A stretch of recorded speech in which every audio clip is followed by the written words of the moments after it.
47th ASEAN Summit and related summits sa Kuala Lumpur. Muling ipinakita ni Pangulong Ferdinand R. Marcos Jr. ang aktibong papel ng Pilipinas sa pagtutulungan ng rehiyon para sa kapayapaan, kaunlaran at isang ASEAN na tunay na matatag at inklusibo.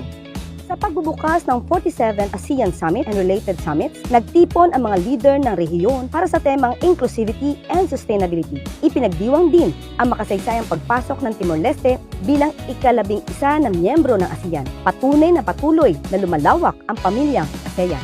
Sa isang bilateral meeting kasama si Prime Minister Hun Manet ng Cambodia, tinalakay ng dalawang leader ang kapayapaan at kooperasyon sa rehiyon at muling tiniyak ang suporta ng Cambodia sa ASEAN Chairmanship ng Pilipinas sa 2026.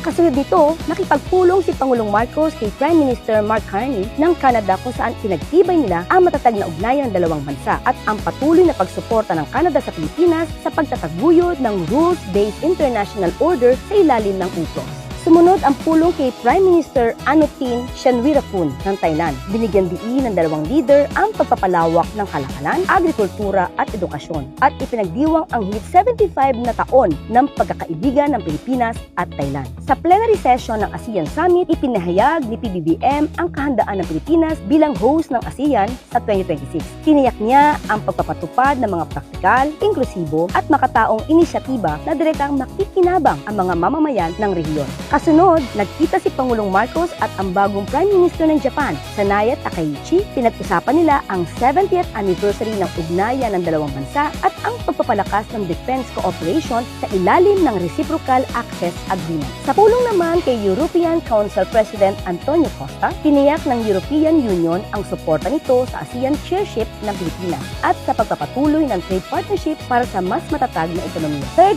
Asia Zero Emission Community Leaders Meeting, nakikisa si PBBM sa pagsusulong sa malinis na enerhiya at carbon neutrality habang tungo sa isang mas breathing kinabukasan para sa ASEAN. Sa ASEAN-Japan Summit, pinagtibay ng Pangulo ang paninindigan ng Pilipinas sa kapayapaan at katatagan ng rehiyon. Mariin niyang binigyan diin ang kahalagahan ng UNCLOS at ang mapayapang pagresolba ng mga sigalot sa West Philippine Sea. Sa ASEAN-India Summit, dinimok ng Pangulo ang mas matibay na maritime cooperation at mapayapang pag-aayos ng alitan sa Indo-Pacific. Bilang susunod na ASEAN Chair, tiniyak ng Pilipinas na magiging sentro ng 2026 Maritime Cooperation Union. Sa ASEAN-United States Summit, tinuri ni PBBM ang aktibong papel ng Amerika sa pagpapalakas ng tatlong ASEAN pillars: political security, economic at socio-cultural. Tinanggap din ng ASEAN ang joint vision statement na magpapatibay sa kapayapaan at kaunlaran sa rehiyon. Mula sa bilateral meeting,